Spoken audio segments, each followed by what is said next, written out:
नमस्ते दोस्तों। आज हम बात करने वाले हैं भारत के सुनहरे इतिहास में से एक और पन्ने के बारे में। ये हमारी श्रृंखला भारत का सुनहरा इतिहास का पहला भाग है। तो चलिए शुरू करते हैं।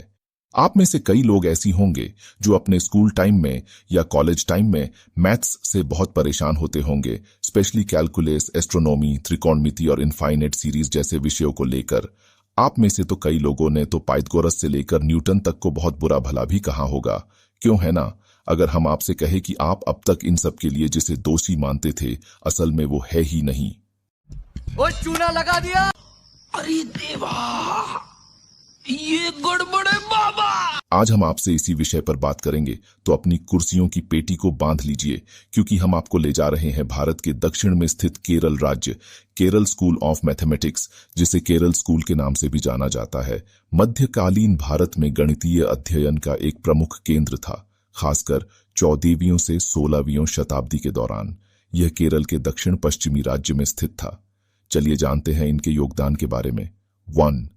अनंत श्रृंखला या इनफाइनाइट सीरीज। केरल स्कूल के गणितज्ञों ने विभिन्न गणितीय तरीकों का उपयोग करके पाई के अनुमान सहित अनंत श्रृंखला की गणना में महत्वपूर्ण प्रगति की।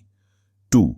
कैलकुलस। उन्होंने कैलकुलस के प्रारंभिक रूप विकसित किए, जिन्हें कटापयादि प्रणाली का कैलकुलस कहा जाता है, जो विभेदन या डिफरेंशिएशन और एकीकरण या इंटीग्रेशन से संबंधित था। 3. त्रिकोणमिति या ट्रिग्नोमेट्री। केरल के गणितज्ञों ने साइन एंड कोसाइन फंक्शन जैसी अवधारणाओं को पेश करके त्रिकोणमिति में महत्वपूर्ण योगदान दिया। 4. या एस्ट्रोनॉमी। उन्होंने अपनी गणितीय विशेषज्ञता को खगोल विज्ञान में लागू किया, ग्रहों की स्थिति और ग्रहणों की सटीक गणना की। 5. बीजगणित या एलजेब्रा। केरल स्कूल ने बीजगणितीय तकनीकों और समीकरणों में भी प्रगति की। इस स्कूल के उल्लेखनीय गणितज्ञों में संगमग्राम के माधव, नीलकंठ सोमयाजी और ज्येष्ठ देव शामिल हैं।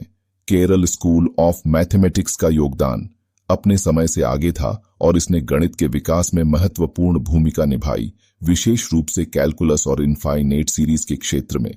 कैसी लगी आपको हमारे द्वारा दी गई ये जानकारी? अगर आप भी ये जानकार गौरवान्वित महसूस कर रहे हैं, तो हमारा ये वीडियो बनाने का उद्देश्य पूरा हुआ।